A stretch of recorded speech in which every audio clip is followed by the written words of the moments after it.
Today I'm going to be cooking a vegetable that a lot of people don't like, but I'm going to make it the way somebody will love these Brussels sprouts. I've got 2 pounds in a bag here that I got at Sam's Club. So I'm going to show you how I make them very tasty and yummy that even your kids will love them. Here I'm going to wash the Brussels sprouts and then cut the ends off of them, and then anything needs to be peeled on the outside that looks bad, I'll peel that off, and then I'll be cutting these in half. So I washed the Brussels sprouts and I actually cut the ends off and cut them in half. And it's better to put where you cut them face down, they just cook better.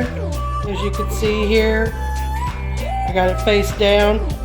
And the pan is sprayed with butter, so right now I'm going to spray the Brussels sprouts with olive oil, and then I'll tell you what to do next.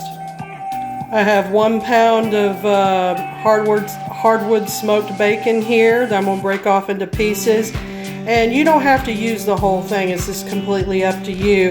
I forgot to say in the previous slide that you can use any spice that you want to put on your Brussels sprouts.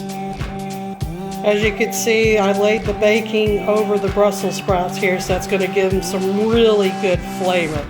So I'm going to stick them in the oven for about 35 to 40 minutes on 375, and just kind of keep an eye on it. I like my bacon pretty crispy, so it gives it more flavor and caramelizes more.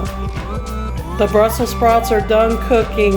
Look how good this looks. You will absolutely love Brussels sprouts after eating it like this. And my son, who's a teenager, he's 14 now, and this is something he wouldn't have ate before, but now he loves it, and he will definitely eat these vegetables cooked like this. So I hope you enjoy.